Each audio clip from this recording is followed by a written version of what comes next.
let's see if we can do this. Okay, and let's make Da Vinci proud. And because we need to be Da Vinci in this generation, but we need to be Da Vinci exponentialized. We need to move way past Leonardo, right, and actually create this new renaissance, because the alternative is dystopia. And dystopia meaning no future, right, or a dystopian future. Let's create the most beautiful world, the most good world, the most true world that we already know is possible.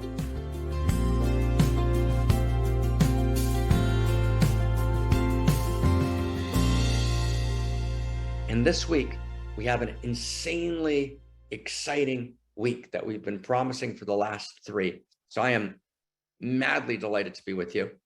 An insanely exciting and important week. We're going to talk about this week in our evolutionary sense making, the 9 stations in the journey of self, the 7 selves and the 9 stations in the journey of self, which is the question of who are you? So I'm going to turn to David to resonate the code. Then we're going to do this evolutionary sense making. We're going to dive in and to look at kind of who am I?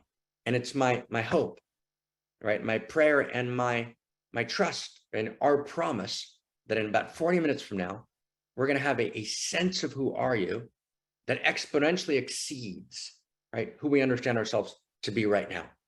And some of us have studied and we've articulated and we've developed this understanding of identity. And what we're about to present is the best understanding of identity, I believe, that exists in the cosmos today, right? In the cosmos, at least on planet Earth. And it's our job on planet Earth, the way we become a resonant beacon for the larger galactic unfolding is by actually evolving who we are to the best, the deepest, the truest, the most good, the most beautiful that we can be. I turn with great joy to David to resonate the code. So this is this week's evolutionary love code. Human life is not an event. It is a journey. In all of the interior and evolutionary sciences, the journey is understood to be a journey of transformation. In the most advanced understanding of the human journey, there are 9 stations of transformation. These are what we can also call the 7 selves. The journey through these 7 selves, or 9 stations, to the best of our understanding, is the purpose of the human life in the manifest world. So our human life is not an event, it is a journey. In all of the interior and evolutionary sciences, the journey is understood to be a journey of transformation. In the most advanced understanding of that human journey, there are 9 stations of transformation. These are what we term the 7 selves. The journey through the 7 selves, to the best of our understanding, is the purpose of the human life in this manifest world. Thank you, David, for the beautiful code. Let's see if we can do this. Okay, and let's make Da Vinci proud. And because we need to be Da Vinci in this generation, but we need to be Da Vinci exponentialized. We need to move way past Leonardo, right, and actually create this new renaissance, because the alternative is dystopia. And dystopia meaning no future, right, or a dystopian future. Let's create the most beautiful world, the most good world, the most true world that we already know is possible. So here we go. Okay, we ready? Let's dive in. So let's see if we can kind of set the tone and address together one of the key questions, which is the question of who are you? The question of identity. And we want to present integrating the best leading edge validated insights of all the wisdom streams, pre-modern, modern, and postmodern, will all be resonant in this unpacking. And we're going to unpack it at the level of second simplicity, meaning simplicity after complexity, in relatively clear terms. And we're going to look at these 9 stations, which address the great question of who am I? Who are you? So station 1, we're ready to go. We have a drum roll. Drum roll in the house. Drum roll. Drum roll in the house. Do we have a drum roll in the house? We have a drum roll in the house. Here we go. Station 1 is what we might call the pre-personal. The pre-personal. And the pre-personal is almost before the self comes online, there's the pre-personal. So at the level of the baby, before the baby goes through what Margaret Maller calls separation individuation, the baby is fully absorbed in some sense with the mother. The baby is identified with the mother. The baby doesn't have any sense of being separated. So in that absorption, in that oneness between the mother and baby, we would call that prepersonal. And that's a necessary and beautiful stage of life in which the baby nurses at the breast of the mother and hasn't yet individuated. Now, when you arrest on that prepersonal space, you get distortion, you get pathology. And the prepersonal space lives not only in ontogeny, not only in the personal unfolding of human life, but also in phylogeny, right? In the stages, right, of humanity's unfolding, because the who are you, who am I story of the human being is also the who are you, who am I story of humanity. And we call that ontogeny and phylogeny recapitulate each other. The story of the humanity unfolding, the story of the human being unfolding, actually are embedded in each other. So the first station is the prepersonal. Now, where would the prepersonal friends show up, let's say, in shadow form in the unfolding of humanity? So it might show up in a cult, right? In a prepersonal, a cult, in a negative cult, right? A cult in the negative sense of the word, C-U-L-T, in a cult where you have one person or a little group of people who are dominating the space, which there's no sense of the dignity of the distinct, separate personal self. There's no sense of autonomy. There's no sense of freedom. There's no sense of choice. There's a complete absorption, right, in the cult. And there's something very powerful about that. And there's something very attractive about that. And there's something very alluring about that. I lose my sense of individuated self. I'm reabsorbed in the cult. And that's a great and tragic unfolding. Now, it doesn't mean that it's a tragic unfolding, right, to be absorbed in a beautiful, gorgeous community and in a gorgeous, intimate communion with a larger community where my identity is part of, right, and is in part defined by the larger communion. That's not prepersonal, that's transpersonal. Right? But transpersonal, we're going to get to later. Prepersonal is when you haven't yet individuated or you regress. It's a regressive move. So the prepersonal shows up in culture, can show up in a gang. It can even show up in some moments, right, of a company or a religion where I become so entirely defined by the company or the religion or the organization or the nation that I actually lose a sense of my individuated dignity and personhood. That's the prepersonal. That's the first station. That station's important. We're formed and shaped in a wildly gorgeous, stunning, beautiful, positive way, right, in that station. And when Sinead O'Connor sings, "This is to mother you," right, she's talking about that experience of being held in the arms of the adoring mother before I'm even conscious, right, and knowing I'm welcome. Because that experience of nursing at the breast of the mother before I'm even conscious as an individual downloads into the very source code of my being the experience of being welcome in cosmos. And so that prepersonal experience is critical and beautiful, but when it actually arrests or appears later in this arrested form, when we regress to it without any sense of the personal, so it pathologizes. So that's station one. Who's got station one? We got station one? Take a look at the chat box. Who's got station one? We got station one. I'm taking a look there. Everyone got that?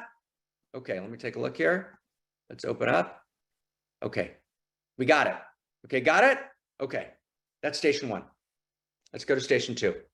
Now, station two is the first emergence, right, of separate self.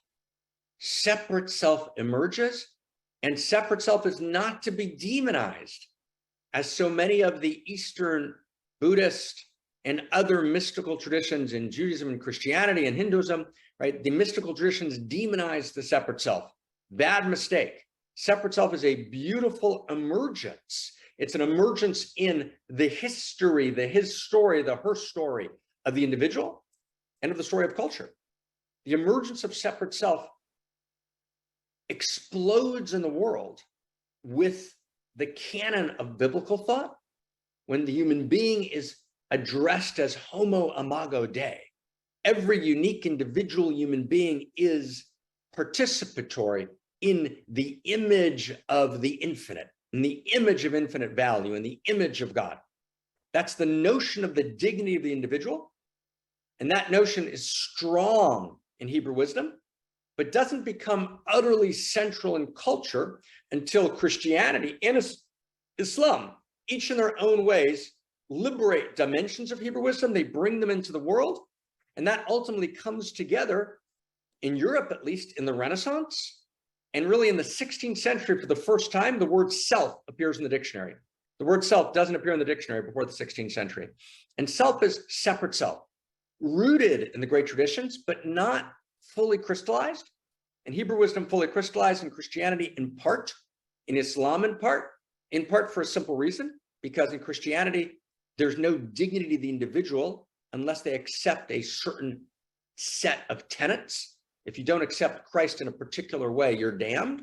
That doesn't actually speak for the dignity of the individual.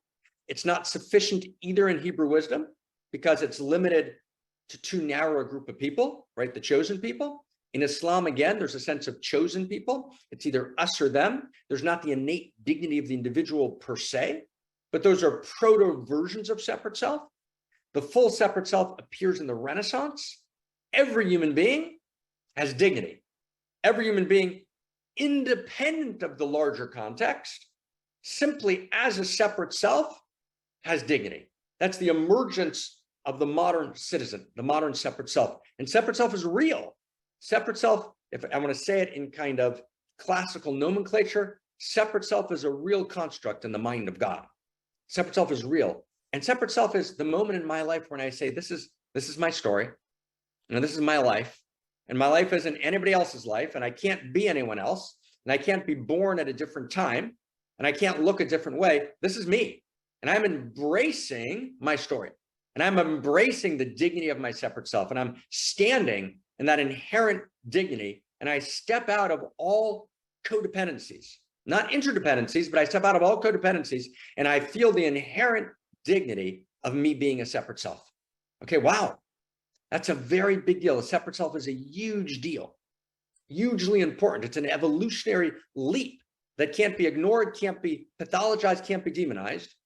And yet that's only station 2, because the separate self by itself, when that's the end of the story, when the separate self or the ego self is the end of the story, then by definition, I'm going to be lonely and alienated because I'm actually in violation of my deeper nature. Because separate self is a dimension of my nature. My ego self is a dimension of my nature, and I never want to evolve beyond it. You never want to evolve beyond ego. When I hear teachers teaching, I'm going to teach evolution beyond ego, I get scared. Because anyone who says they've evolved beyond ego is lying. And everyone who says they've evolved beyond separate self is violating the structure in the mind of God, which is separate self. It's real. So I never evolve beyond ego self. I never evolve beyond separate self. But what I do is I have to evolve beyond my exclusive identity with separate self. Does that make sense? I'm not just separate self. I'm not just ego self, right? I'm something more.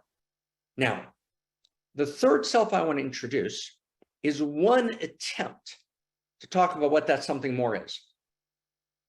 And it's an attempt that has a partial truth. It's true but partial. But when it becomes the totality of self, it fails. And that third station of self is actually very, very strong today. It's being taught at the MIT Media Lab. It was taught by B.F. Skinner at Harvard for 6 decades. Chomsky and others rejected B.F. Skinner, the great behavioral psychologist, for good reason. But Skinner's thinking has reemerged, right, in what we might call, Auguste Comte coined the term social physics. And social physics is actually the theory that underlies the entire webplex that pretty much everyone on this call participates in. And the social self, rooted in a kind of social physics, suggests that who I am is the sum total of my social interactions. the sum total of the social influences on me, the social network incentives, right, that actually shape and form me. And so the web is built around those likes and views, right? And this kind of complete bubble in which I'm defined by this very tight network of social interactions, which can actually undermine my sense of being a separate self, undermine my autonomy, right? Actually define the web, undermine my free will. I actually become the object of manipulation through social nudges and social cues. And there's an understanding that lines the webplex. And Mark Zuckerberg pretty much believes this if you study him carefully. It's his default belief. And Larry Page and Sergey Brin over at Google pretty much believes this. And Nardella over at Microsoft pretty much believe this. And they're all influenced by a guy named Alex Pentland, who's the MIT Media Lab, who very clearly believes this and has articulated it in probably 200 papers. And he has dozens and dozens and dozens and dozens of doctoral students who've all achieved their doctorates and have started companies embedded in the techplex. The sense that who I am is not a separate self. I'm a social self. I'm the sum total of all my social interactions, and I'm defined by social cues and social pressure. That's the social self. Now, that's not wrong. I'm absolutely impacted. The social self is part of who I am. I'm not just a separate self. I'm not just autonomy. I'm my autonomous separate self, right? The value of separate self is autonomy. The value of social self is communion, but they ignore each other. Actually, autonomy and communion have to live together. So let's take a look. Our third station is what we're calling social self. Social self exists throughout history, but it's now becoming the dominant self in the techplex, whether it's in China, and China's social credit system is built on a version of a totalitarian version of the social self, or whether it's the United States, which has its own oligarchy of techplex, what I would call techno-feudalists, that are also selling a non-totalitarian, non-overtly totalitarian, a non-Orwellian version of the social self, but actually one that's actually equally insidious, that equally undermines free will, that equally undermines the inward space of meaning, right, in which the glory and nobility of self is formed. Because the social self, especially in the techplex, speaks to the lowest common denominator. The social self ignores intrinsic value. The social self says that the only thing that really exists are loops and loops of social interactions, which are all in the end driven, as Skinner said, as Pentland writes, by survival. That's the social self. Now, there's some truth to it. The truth is we are social beings. We are embedded in social systems. We are social selves, but it's just a piece of who we are, right? It's far from all of who we are. We're actually something much deeper. So let's recapitulate. Okay, we with us? Who's with us so far? We've got a pre-personal self, which exists, again, both in the human being and in humanity. We then transcend, we end the trance of, if you will, speaking poetically, of pre-personal self. We get to separate self. Separate self is a reality in the mind of God. The dignity of separate self, the embrace of my story at the separate self level is critical. And yet, separate self doesn't exhaust my identity. I'm more than a separate self. I'm more than just autonomy. Third station, we actually have this realization of social self. That's a true realization, but it's true but partial. When I actually embrace and apothesize, I create an apotheosis, I make, as it were, godlike, the social self by itself, then I make communion the ultimate value, right? Then I create a distortion, I create a pathology. And that pathology exists on the web today. And that sense of a social self, which is a pathology, also exists in some of the meta theories of classical communism, in which only the social body exists and the individual doesn't exist at all. So that's the social self, both in its beauty and its limiting pathologies. That's station 4.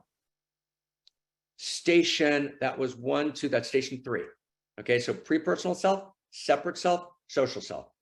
Station 4, which I'm not going to spend a lot of time on, I'm just going to mention it because it's really the higher stations we want to get to today, and that's where the game is. But we need to know the steps along the way. We're doing a full theory. We're going to try and articulate now the best, most advanced theory, right, and understanding and realization, embodied realization in our lives, right, of this experience of responding to the question of who am I? And all of us, as you listen, if you can, friends, right, notice where you're in pre-personal self. Where are you being pre-personal? Where have you regressed? Where you want to be just in the arms of the mother and actually give up that individuation? That's beautiful and that's good and that has a place. And there's places we should actually let ourselves fall into the arms of, just insufficient. So find the pre-personal self and find it in yourself and give it place and give it honor.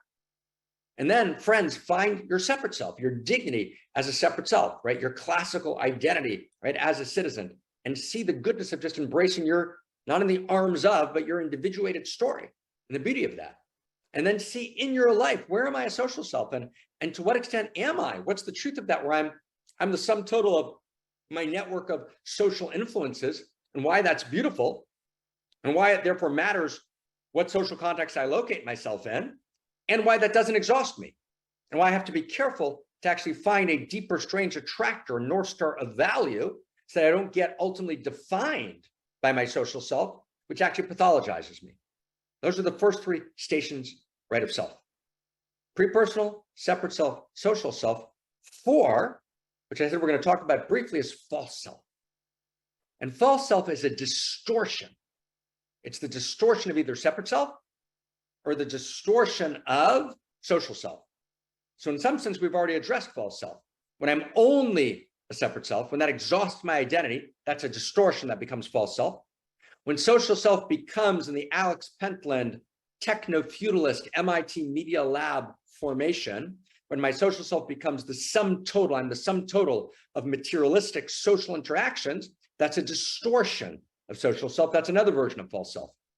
A third version, just so we can get it, this is station 4, a third version of fourth self, a third version of false self, a third version of false self. The third version would be when actually the way my attention fixates early in life is in a distorted form.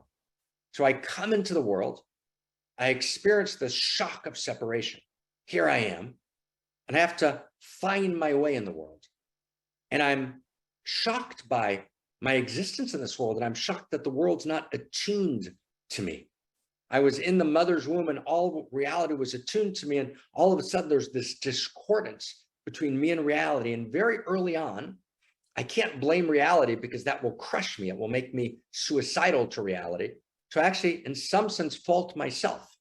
And I begin to live within a false core. And that false core, because we live in a world of language, formulates itself in a sentence. So I'll have a false core sentence. And the false core sentence might be, I'm too much. I'm too much. I'm too much. I'm not good enough. I'm ugly. I'm bad. I'm not lovable. I'm not safe. I'll always be alone. I'm not trustworthy. Who can feel that? Who can feel that in the chat box? You have a yes. If any of those resonate with you in any way, right? Who can feel that? Who can feel those? And who can feel those, right? So those are versions. That's a third version of the false self. And that's when I generate reality from the place of my false core, which formulates as a false core sentence. And as long as I'm creating and generating my reality from within that false core sentence, my reality is going to be distorted. And I'm going to generate a pathologized reality. And what we then do is we then cover up our false core with a false self. So let's say my sentence is, I'm not safe. Or my sentence is, I will be betrayed, right? So either my sentence is, let's say my sentence is, I'm not safe. So what I'll do is I'll actually, since I'm not safe, I'll take unimaginable and foolhardy risks because I'm not safe anyways. So it just doesn't matter. Or I'll do the opposite. I'll retreat so deep inside, right? I'll never take the appropriate, unique risks that I have to take because I'm so trembling and fearful because I'm not safe. So however I do it, and there's a lot of strategies to do it, and there's an entire week in the Unique Self course that's actually being offered now by Claire, right, together with her two, right, honorable and estimable, right, assistants, David, right, and Christina Amelon. They're doing this Unique Self course, and they did a week on false self, which is unbelievably important, where we actually unpack this in great depth. So that's false self. That's the fourth, right? That's the fourth station, and it's the fourth self. Has everyone got that? That's the fourth station. That's the fourth self. Now, if you would imagine this for a second, see if you can kind of picture this for a second. Imagine that the separate self is a puzzle piece. The separate self is pre-personal, number one, and the separate self is a puzzle piece. The puzzle piece is looking for the puzzle, but the puzzle piece is told there is no puzzle. There's no puzzle. Not at all. No puzzle. Doesn't exist. That's the separate self. Right? So the separate self kind of walks a little funny because if you're a puzzle piece, it's hard to walk. It's very idiosyncratic. Look at the edges of a puzzle piece. It wants to fit into something, but there's nothing there to fit into. That's the experience of a puzzle piece, right? The separate self experiences itself as a puzzle piece. The social self experiences there being lots of puzzle pieces, tons and tons and tons of puzzle pieces. But those puzzle pieces, right, they come together and they don't form the true wholeness of an original vision of a puzzle. They just randomly form together, they shape together, and however they happen to fall together, that becomes the puzzle. And as there's no original puzzle, there's no intrinsic vision they're trying to fill. However the puzzle pieces happen to fall together, that's the puzzle. So pre-personal, that's pre-personal self. Then separate self is now no longer in the pre-personal. Separate self is in the personal. It's the personal. It's the personal, though, which isn't related to a larger field. So it's the puzzle piece with no larger puzzle. Then you go to social self, and social self is still the personal, but it's the personal social. So it's not to the individual personal, it's the personal social. So it's lots of individual personals coming together in the social. It's lots of individual puzzle pieces that they're not going to cohere in the vision of an original puzzle that's intrinsic to cosmos that seeks to emerge. They're going to randomly fall together with each other, and however they fall together, they're going to call that the puzzle, right? That's social self. False self is still in the realm of the personal. It's a puzzle piece, but it's distorted, right? It's been twisted. It's been misshaped. So it's a misshaped, twisted puzzle piece, still in the realm of the personal, is the false self. That's the fourth station. Okay, now we're ready to go. Okay, deep breath. Those are the first four stations. Now massive takeoff. Now we're going to take a momentous leap, right, into the fifth station. And the fifth station is this dramatic, exponential up-leveling of self, where something new happens. Let's have a drum roll. Do we have a drum roll in the space, friends? Do we have a drum roll in the space? We're actually laying down, we're evolving the source code of consciousness and culture itself right now. We're literally participating in the evolution of love. We're doing the hard work, but it's ecstatic work. We're putting together, weaving together, right, the deepest insights, validated insights of pre-modern, modern, and postmodern. We're weaving them into a larger whole, which is a full vision of self. Now that's going to translate in lots of second simplicity ways. We have to download it into culture, but first we have to get it. We have to actually, let's see if we can get this, if we can access this. So this huge leap, are we ready? Huge, wild leap is we're now getting to station 5, which is the fifth self, which is the leap beyond the personal into the impersonal, or we might even call it the transpersonal. We're moving beyond the personal. We're moving from separate self, social self, false self, that cluster of selves that are all in the realm of the personal. We're moving to the impersonal, to the transpersonal, and it's a more true, it's a deeper version of self, and it's called actually true self. And true self is wildly important, and it's also been misunderstood even by the great traditions that talked about it. So we're not restating ancient truths. We're drawing from ancient, modern, and postmodern, but we're actually evolving them. So let's say this in the evolved and the deepest way it can be said. True self is the field of consciousness. But it's not just the field of consciousness. It's the field of desire. It's the field of value in which everything is connected to everything else. So it's the field of intimate consciousness. It's the field of intimate value. It's the field of intimacy with all things. I just had a beautiful conversation this morning, with a beautiful new friend, if I can be so bold, right, who is a profound teacher in the Zen tradition. And we were talking about this statement by Master Dogen, great Zen master: enlightenment is intimacy with all things. And we were looking together at the original Japanese, which I've wanted to do for a while, to make sure that was a correct translation. And this notion of enlightenment is intimacy with all things, that's true self, but it's not just there's a field of consciousness, right? There's a field of consciousness in which I'm completely lost and completely found. I'm completely deconstructed, I'm completely reconstructed. Right? I've given up all of myself and I found all of myself, and myself is not separate, right, from the entire field.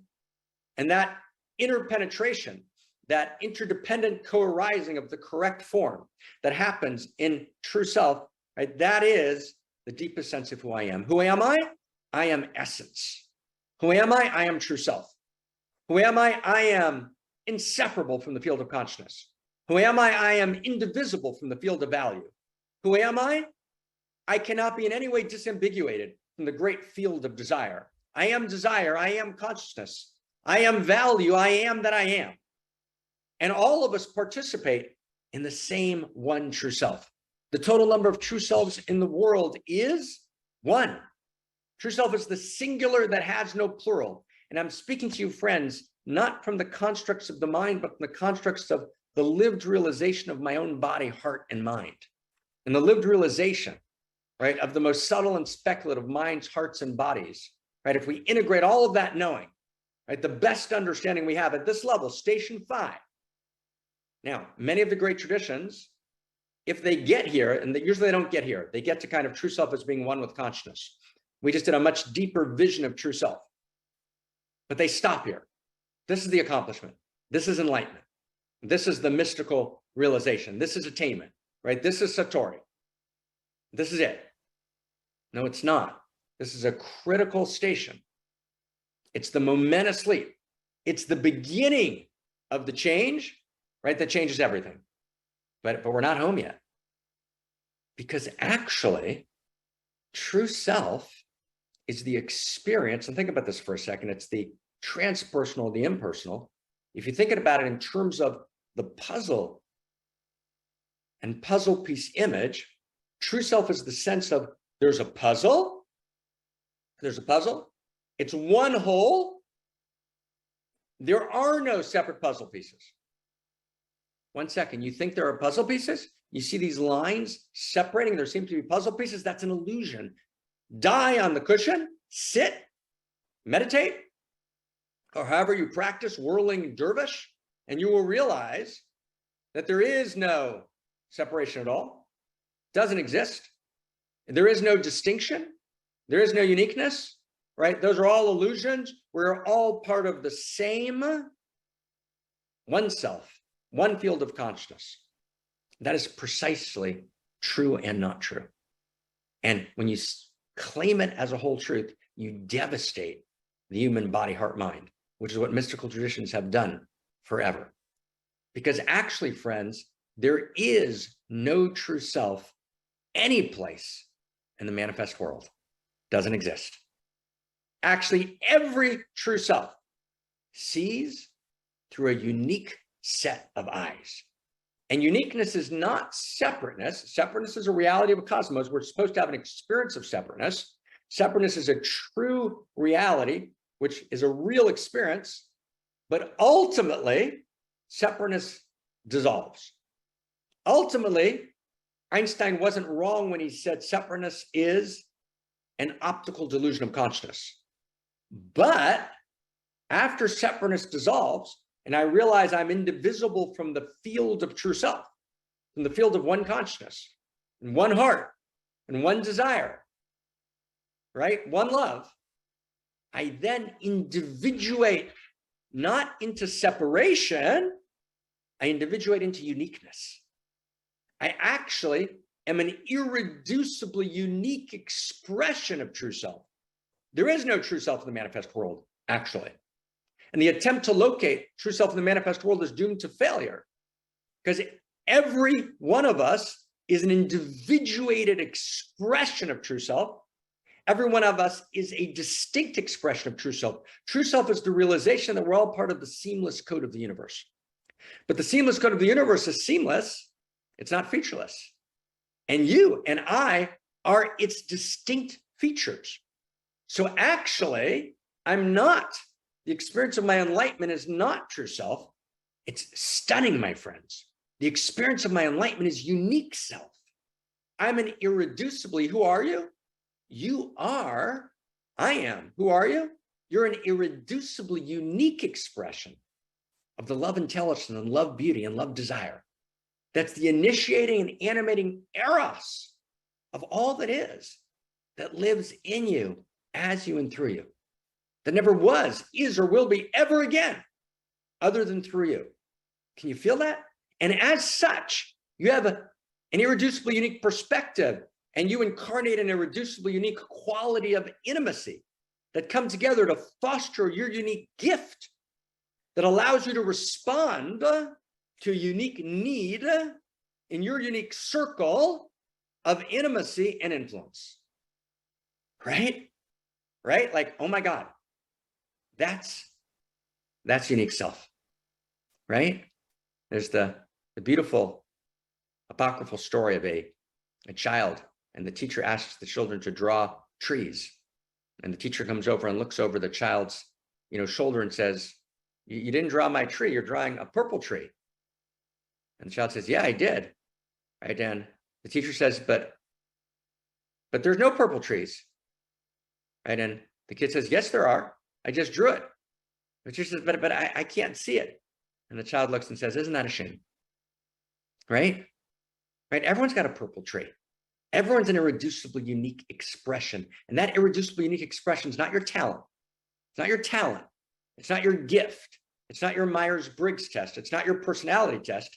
It's actually the field of value, the field of consciousness, the field of desire. That's the Holy Trinity.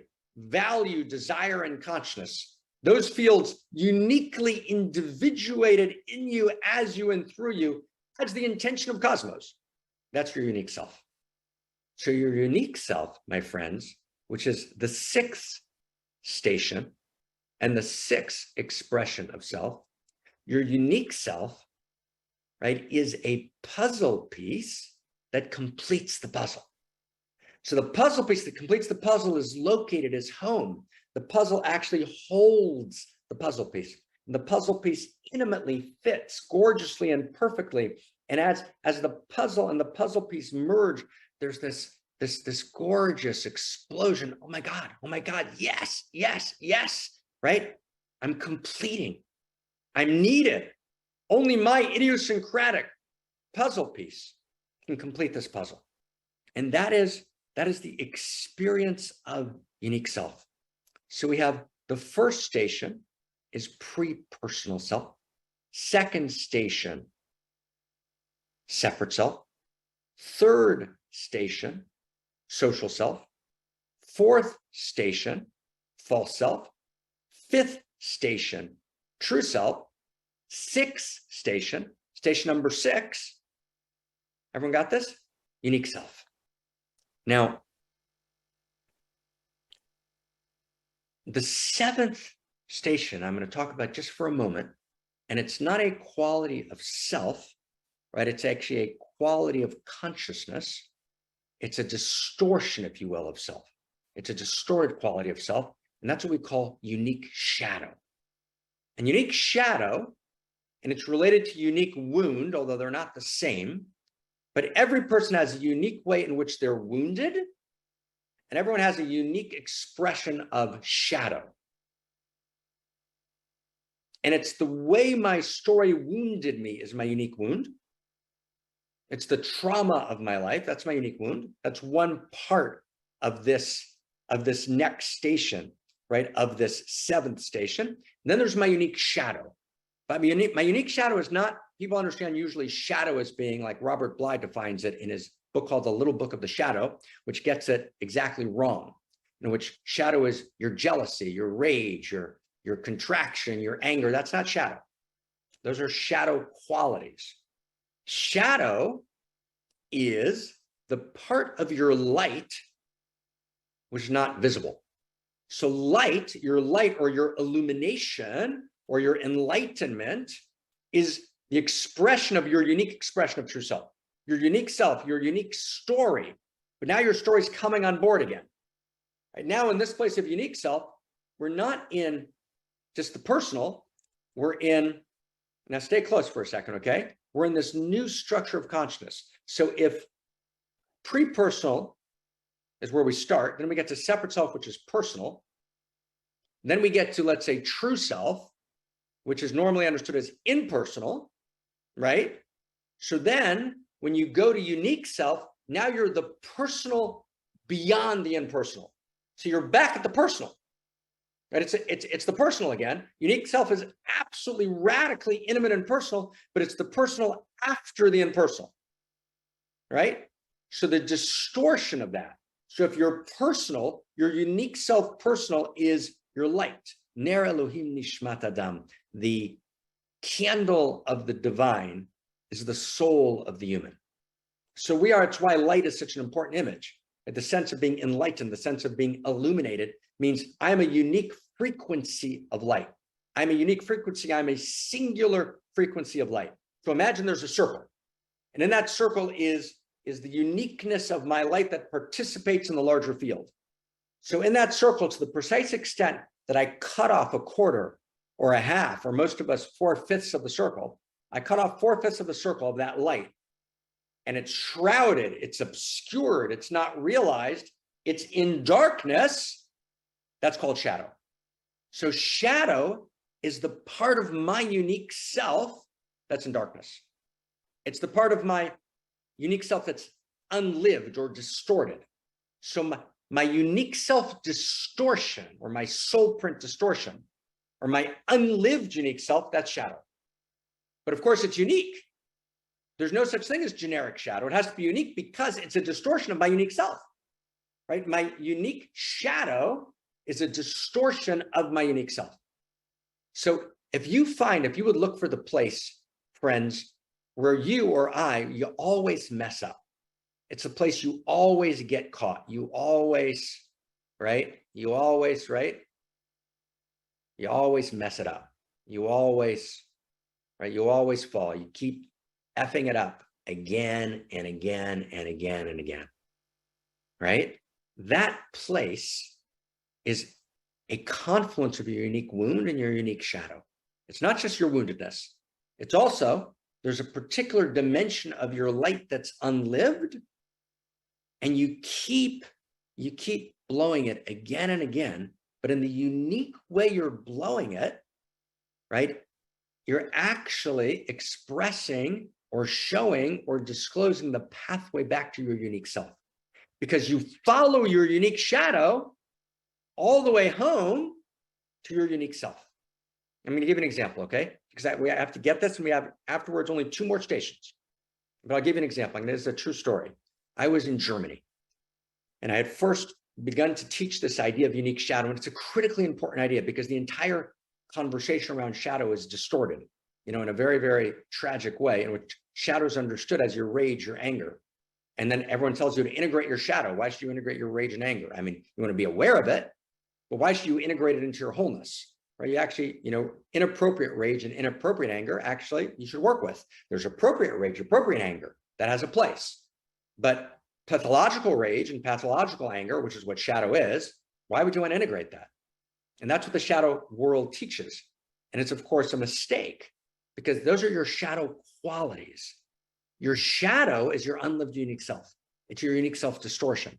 So that you have to integrate, because that's actually your light that's actually been placed in darkness. That has to be integrated in order for you to be whole and uniquely whole, because you can only be uniquely whole. So I'll just tell you just a very brief story. It's a true story. I was in Germany with my friend Diane, And we were teaching this unique self teaching and unique self and unique shadow. And it was maybe 2010. And there was this very, very lovely man, a German man, at the event. And I'm trying to think if any of us here were at the event. Maybe Kirsten, maybe Shot, I'm not sure.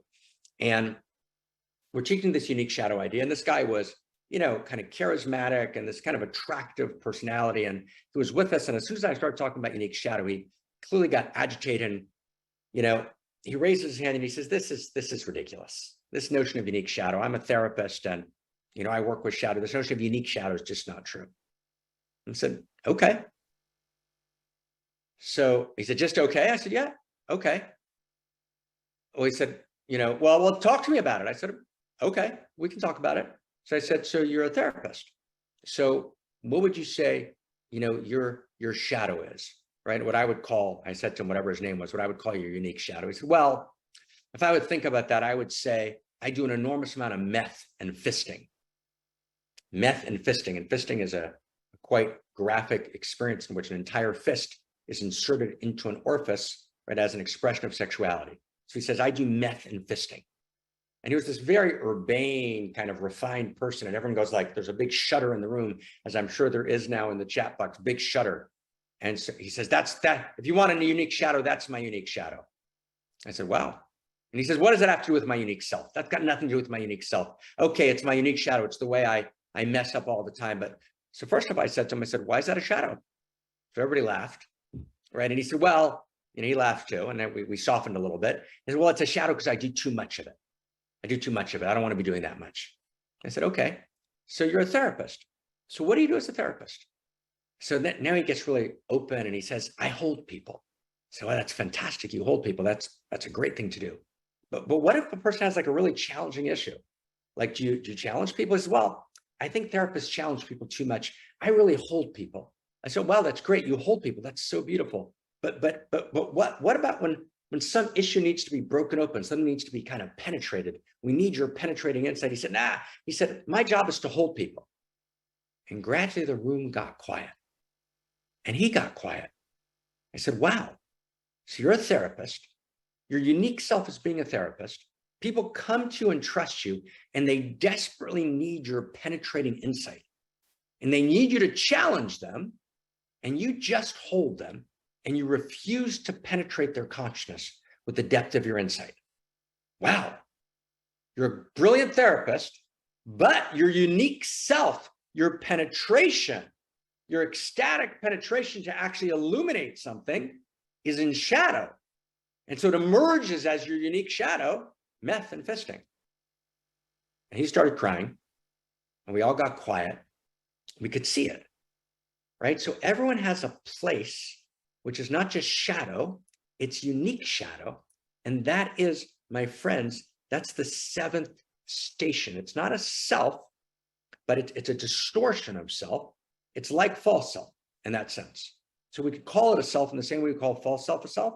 We could call it a self, but it's a particular expression of self. It's a quality of consciousness, right? And let's call it a self. Let's call it a self the same way we've called false self a self, okay? So let's say we've got pre-personal self, number one. Number two, separate self. Number three, anybody? Social self. Number four, false self. Number five, true self. Number six, unique self.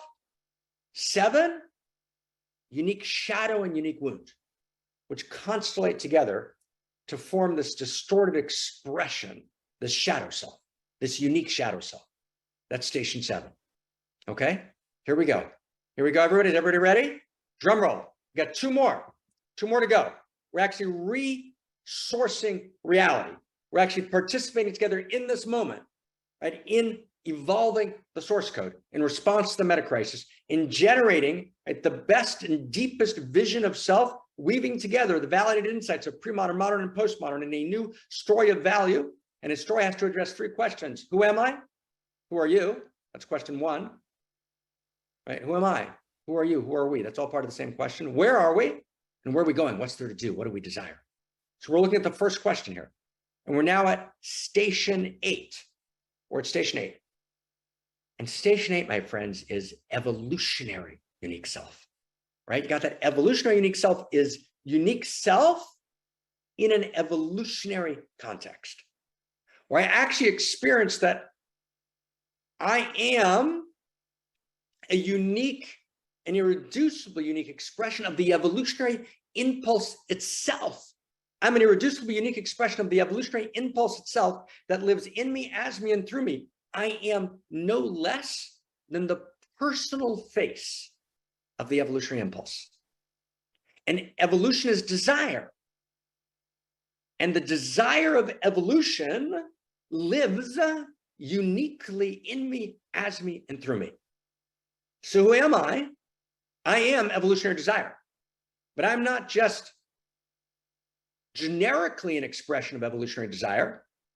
I'm an irreducible unique expression. I'm an irreducible unique expression of the love desire of evolution.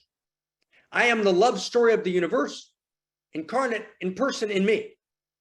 I am the personal face of the universe, a love story. I've evolved from Homo sapien. I've become the human. I'm crossing to the other side. I've become Homo Amor. Homo Amor is when I've crossed the other side. I'm Homo Amor. I'm an irreducibly unique expression of the evolutionary impulse itself. All of evolution throbs in me. All of evolution pulses in me.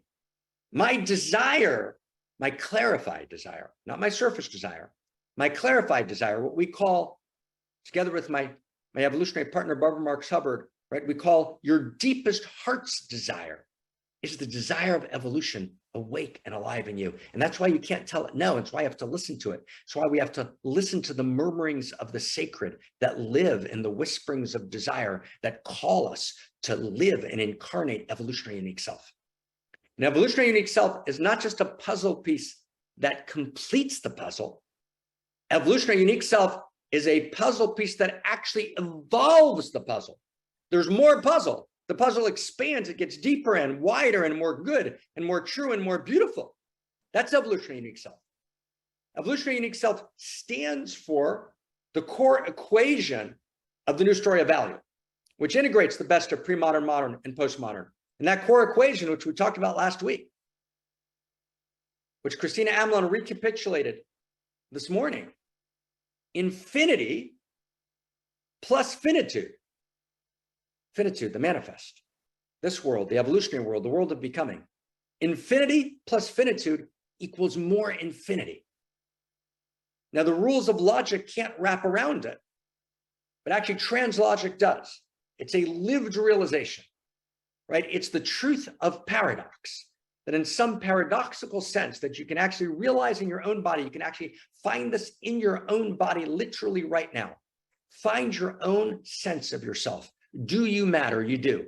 What do you think about all the time? Yourself. Why? Because you're a narcissist? No, because when you're thinking about yourself all the time, you're eavesdropping on infinity thinking about you.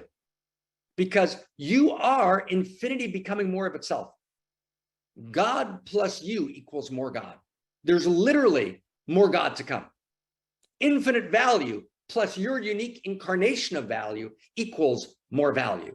You are quite literally more God to come. You're more value to come. There's more goodness and more truth and more beauty when what? When you clarify. You clarify. I was talking to my friend and partner, Zach, this morning. So I said to Zach, right, when there's more Zachness in the world, there's more God to come. Or when there's more Kirsten Zoharness in the world, there's more God to come. When there's more Suzetteness in the world, there's more God to come. When there's more Jaminess in the world, there's more God to come. When there's more Christiness in the world, there's more God to come. When there's more Benjaminness in the world, there's more God to come. When there's more Clareness in the world, there's more God to come. When there's more Shahatness in the world, there's more God to come. When there's more Jacqueline Lilith in the world, there's more God to come. Right? When there's more Christina Amelonness in the world, there's more God to come. Does everyone understand? When there's more Terryness in the world, there's more God to come. When there's more Tom Renee in the world, there's more God to come. Right? That's actually quite literally how it works. When I clarify my story, this is now not my story at the level of separate self, which is the level of the personal. I get from the personal to the impersonal. At the impersonal, I'm true self. I leave my story behind. And then I rise to the personal beyond the impersonal, which is my unique self. And then my unique self in the evolutionary context. And then my story comes back online, roaring back online. And I realize that my story has ultimate dignity because my story is chapter and verse in the sacred autobiography of the infinite. My story is chapter and verse in the sacred autobiography of the infinite. My story is chapter and verse in the sacred autobiography of the divine. My story is chapter and verse in the sacred autobiography of God. And from that place, my friends, and here we crescendo, right? We get to the ninth station, the ninth expression, quality where self plays, which is unique self symphony, which is a new structure of intimacy, which responds to the root cause of the meta crisis. And the root cause of the meta crisis is global intimacy disorder. And global intimacy disorder expresses itself, global intimacy disorder expresses itself as rivalrous conflict and win-lose metrics. It expresses itself as complicated systems which the parts don't know each other, and therefore the system becomes fragile. But these complicated, fragile systems and this rivalrous conflict, success story, win-lose metrics, those generator functions of existential risk are rooted in a deeper root cause, which is the global intimacy disorder. So we have to respond to the global intimacy disorder, which actually splits us off, blocks us from achieving what we need, which is global resonance, which achieves global resonance, which achieves global coherence, which achieves the possibility of global coordination, which allows us to respond to global challenges. So how do we actually get to that place? How do we realize that? We have to overcome, we have to solve, we have to resolve at a higher level of consciousness the global intimacy disorder, which means we need to generate a new structure of intimacy. And a new structure of intimacy can only come from the deepest new structure of self. Because intimacy means intimacy between selves. Now here's the last step, okay? Last step. Separate selves can't create intimacy because they're ultimately separate. False selves are too distorted to create intimacy. Social selves create pseudo-harmonies, pseudo-intimacies of the hive mind, which is depersonalized and degraded. True self, total number of true selves in the world is one, part of the one field, so there's no intimacy, right? There's no intimacy with the one. So actual intimacy actually begins at unique self.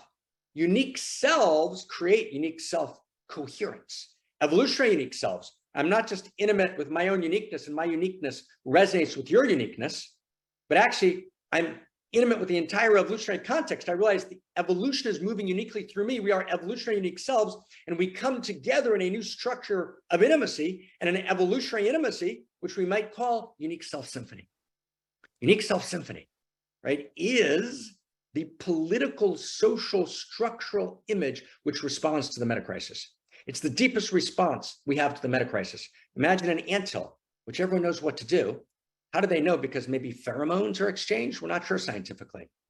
So that anthill is in some dramatic sense pre-personal. Imagine an anthill or a beehive, but exponentially more consciousness at the human level, in which the strange attractor to perform my great mission is my uniqueness. It's not pheromones that are being exchanged between the ants, but it's every human being actually listening to the deepest desire, to the deepest unique desire, to their own unique set of allurements, and going to enact goodness, truth, and beauty as an expression of their unique gift, their unique qualities of value and qualities of intimacy. That's what it means to play your instrument in the unique self symphony. When I'm in the unique self symphony, might be 7 or 8 of us or 1,000 of us uniquely each play the same instrument, but we each have a unique take on that instrument, and it's a unique self jazz symphony. And there's a moment in time in which my particular corner of reality, where I can look into unlove, I can look into the eyes of unlove, and I can say, let there be light. And I can give a unique gift that no one ever is, was, or will be in the history of reality can give in the unique way that I can give it. So that's what it means to play my instrument in the unique self symphony. I'm listening to the score of music. There's a shared score. We each have our own jazz section in that shared score. We need all the other instruments, and we're all moved by the original Eros of Cosmos, the original love, evolutionary love, outrageous love of Cosmos that lives uniquely in us. And so the image is a planetary awakening in Eros through unique self symphonies, a planetary awakening in love through unique self symphonies. Can you feel that, my friends? That's my last sentence. It's our last sentence, just for now.